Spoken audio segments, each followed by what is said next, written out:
প্ৰথমে আমাৰ পৰিয়ালৰ তৰফৰ পৰা মৰম আৰু শ্ৰদ্ধা নিবেদন কৰিব বিচাৰিছোঁ অসমৰ প্ৰাক্তন মুখ্যমন্ত্ৰী তথা বৰ্তমানৰ বৰহমপুৰ সমষ্টিৰ বিধায়ক শ্ৰীযুত প্ৰফুল্ল কুমাৰ মহন্তদেৱক। মই প্ৰাইম নৰ্থ ইষ্টৰ পৰিয়ালক অনুৰোধ জনাইছোঁ তেখেতক আমাৰ তৰফৰ পৰা মৰম আৰু সম্বৰ্ধনা জ্ঞাপন কৰিবলৈ।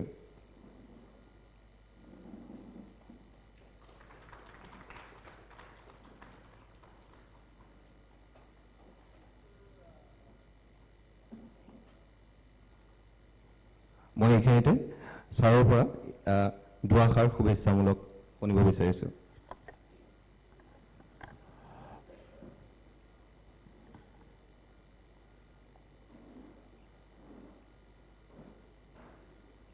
Web portal Prime North East ইয়াৰ পৰিচালক সঞ্চালক শিখা দেৱী আৰু ইয়াত উপস্থিত থকা সংগীত নৃত্য গীত বিভিন্ন প্ৰকাৰৰ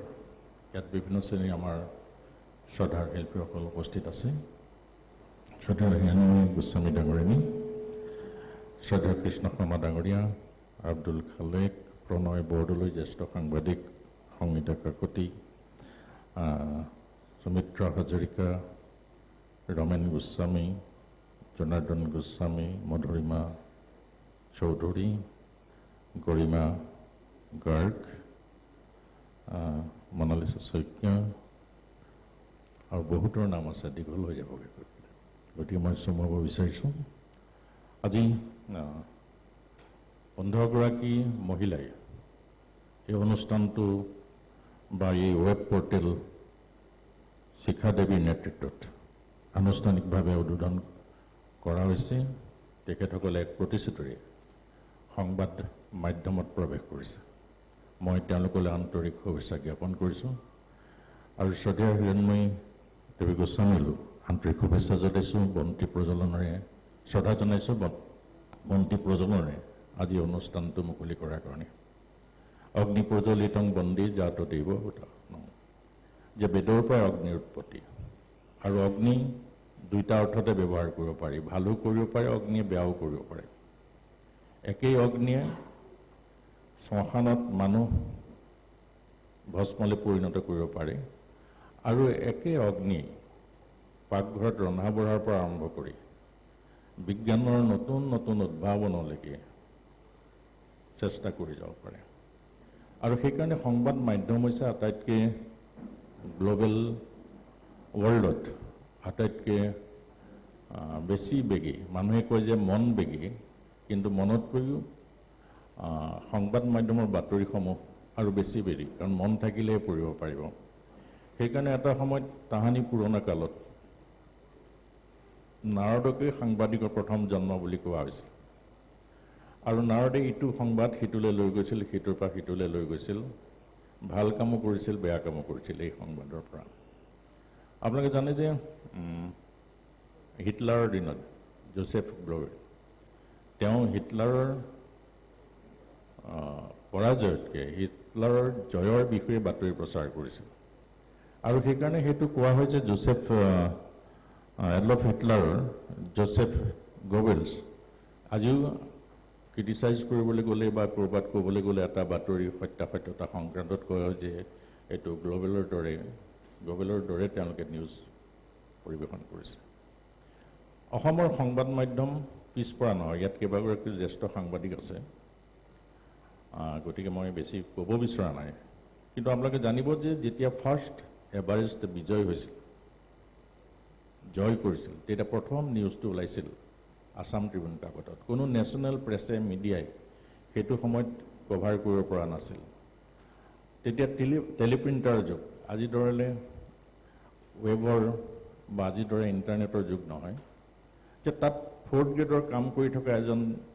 ব্যক্তিয়ে দেখা পালে যে এনেকুৱা এটা নিউজ আহিছে, তেওঁ লগে লগে সেইটো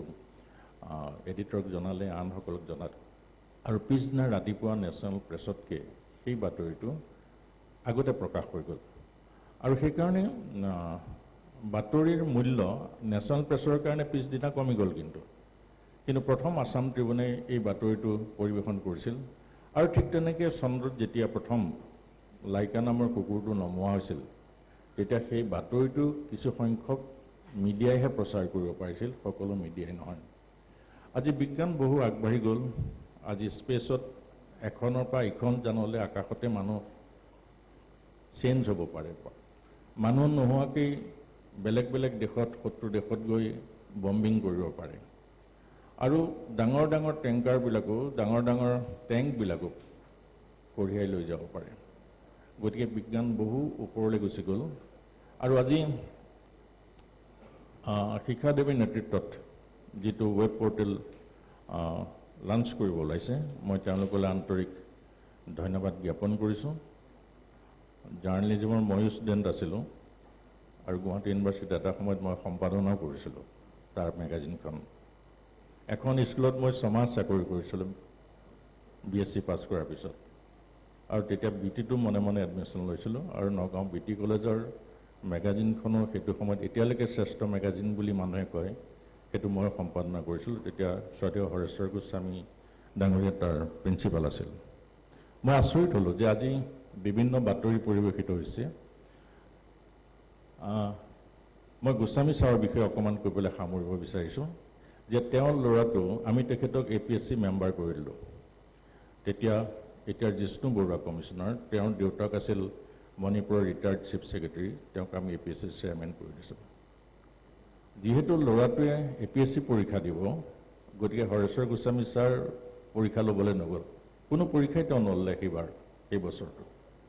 গতিকে তেনেকুৱা নীতি আৰু আদৰ্শৰ মানুহ আমাৰ সমাজত মুষ্টিমেয় কেইজনমান আছে মাত্ৰ আৰু সেইকাৰণে এই দিশটো বহুতে হয়তো পাহৰি থাকে আৰু সেইকাৰণে আমি চাওঁ যে ৰাজনীতিটো মূল্যবোধৰ ৰাজনীতি নহ'লে মানুহৰ কেতিয়াও উন্নতি হ'ব নোৱাৰে আৰু আমাৰ দৰে এখন ডেম'ক্ৰেটিক কাণ্ট্ৰিত য'ত ডেভেলপিং কাণ্ট্ৰি এই ডেভেলপিং কাণ্ট্ৰিত ভাৰতৰ জনসাধাৰণৰ পাব লগা কৰিব লগা বহু কাম আছে যেনেকৈ ডেভেলপ কাণ্ট্ৰিবিলাকত সমস্যাবিলাক কম কিন্তু তেওঁলোকে ডেভেলপিং কাণ্ট্ৰিবিলাক প্ৰচাৰ মাধ্যমৰ দৰে ডেভেলপ কাণ্ট্ৰিলৈ নিব বিচাৰিলেও তেওঁলোকে কিন্তু ডেভেলপিং কাণ্ট্ৰিবিলাক ডেভেলপ কাণ্ট্ৰি হোৱাটো নিবিচাৰে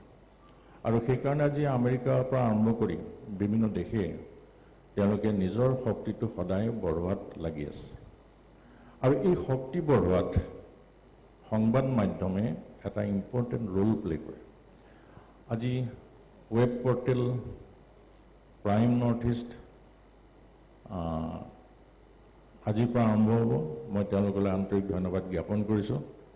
দুই এজনে সুধিছে এইটো আপোনাৰ নেকি মই বোলো মোক নাই মই আমন্ত্ৰিত ব্যক্তি এবাৰ হ'ল প্ৰাইম নিউজ আমাৰ মনজিত মহন্ত আছিল ইফালেও মহন্ত ময়ো মহন্ত তেওঁ মহন্ত গতিকে তেওঁ এডিটৰ গতিকে মই কাছাৰলৈ গ'লোঁ বহুতে ভাবে যে এইটো মোৰেই কৰিমগঞ্জত মোক কেইবাজনো প্ৰাইমৰ ৰিপৰ্টাৰ আহিছে আহি পেলাই কৈছে ছাৰ আমাৰ কেমেৰাটো বেয়া গতিকে ভাল কেমেৰা দুটা দিব লাগে মই মনজিতক তাৰ পৰাই টেলিফোন কৰিলোঁ হেৰা সাংবাদিকসকল আহি মোক লগ পাইছে তোমাৰ ইলেক্ট্ৰনিক মিডিয়াৰ কেমেৰাকেইটা তেওঁলোকক বোলে দিব লাগে পাৰিলে দিবা মনজিতে কিবা কৰি দিলে গতিকে তেওঁলোক আৰু কনফাৰ্ম হ'ল যে এইটো 100% মোৰ গতিকে তেনেকুৱা ধৰণৰ কথা বতৰাবিলাক চলি থাকে কিন্তু যি কি নহওক কেলে যে ভাৰতবৰ্ষৰ স্বাধীনতা আন্দোলনৰ পৰা আৰম্ভ কৰি তাৰ আগতো আজিলৈকে সংবাদ মাধ্যমে এক বিশিষ্ট ৰোল প্লে কৰি আহিছে আমাৰ যদি ৱেষ্ট বেংগললৈ চাই আমাৰ ইয়াত সংগীতা কাকতি আছে বহুত আছে তেওঁলোকে এখেতসকলৰ কোৱালিটিতকৈ কম শিল্পীক তেওঁলোকে এনেকুৱা ডাঙৰ কৰি পেলাই পলিটিক্সতো বেলেগেই পলিটিক্সত ৱেষ্ট বেংগলৰ কথা হ'লে চব একেমুঠে থিয় হ'ব পাৰ্লিমেণ্টতে হওক বা ক'ৰবাতে হওক কিন্তু আমাৰ সেইটো দৈন্যতা বহু সময়ত দেখা যায় আমি সন্মানিত হোৱাৰ পিছতহে আমি সন্মান জনাওঁ আৰু গতিকে সেইকাৰণে সেই কথাবিলাক লক্ষ্য কৰিব লাগিব আৰু গণতন্ত্ৰত মিডিয়াই এটা ৰোল প্লে কৰে লক্ষ্যধৰ চৌধুৰীয়ে এবাৰ এখন সভাত কৈছিল যে তিনিটা সাংবাদিকসকল, উকিল আৰু ডাক্তৰ, তেওঁলোকে চবলৈকে যাব পাৰে, ভাললৈও যাব পাৰে, বেয়ালৈও যাব পাৰে, কিন্তু আন বাকীবিলাক যাব নোৱাৰে। তেওঁক সোধা হৈছিল যে কিয়? কৈছে সাংবাদিকসকলে খবৰ সংগ্ৰহ কৰিবৰ কাৰণে চবলৈকে যাব পাৰে। তেওঁ মেকুৰীৰ লগত তুলনা কৰিছিল। মেকুৰীয়ে বেয়া বস্তু পেলোৱা জেগাটো আহাৰ খাব আৰু পাকঘৰটো খাব, আৰু যিহেতু মেকুৰীটো বাধা দিব নোৱাৰি, গতিকে আমাৰ সংস্কৃতত এটা শ্লোকেই উলিয়াই দিলে যে মাৰ্জাৰী গমনে শুদ্ধি। গতিকে মেকুৰীটোৱে বোলে অলপ খোজ কাঢ়িলেই শুদ্ধ হৈ যায়, কিন্তু কুকুৰটোক ভিতৰ সোমাবলৈ দিয়া নহয়, কাৰণ কুকুৰটোৱে গোটেই গৃহস্থক 24 ঘণ্টা পহৰা দি থাকে। আৰু সেইকাৰণে উইথ ৰেছপনচিবিলিটি, আজি সাংবাদিকসকলৰ যথেষ্ট ৰেছপনচিবিলিটি আছে, বিশেষকৈ ইলেক্ট্ৰনিক মিডিয়াত আৰু ৰেছপনচিবিলিটি আহি পৰিছে। প্ৰিণ্টিং মিডিয়াতকৈ ইলেক্ট্ৰনিক মিডিয়া, ৱেব পৰ্টেলত আগতেই খবৰবিলাক প্ৰকাশ হৈ যায়। গতিকে তেখেতসকলে, আৰু তাতে 15 গৰাকী মহিলাসকলে অসমত এই প্ৰথমবাৰৰ বাবে এনেকুৱা এটা বলিষ্ঠ পদক্ষেপ লৈছে। তেওঁলোকলৈ মই আন্তৰিক শুভেচ্ছা জনাইছোঁ। মই বিশেষ নকওঁ, সকলোকে ধন্যবাদ জনাই এই web portal Prime North east সফল হওক, ইয়াকে কামনা কৰি মোৰ বক্তব্য সামৰণি মাৰিছোঁ। ধন্যবাদ।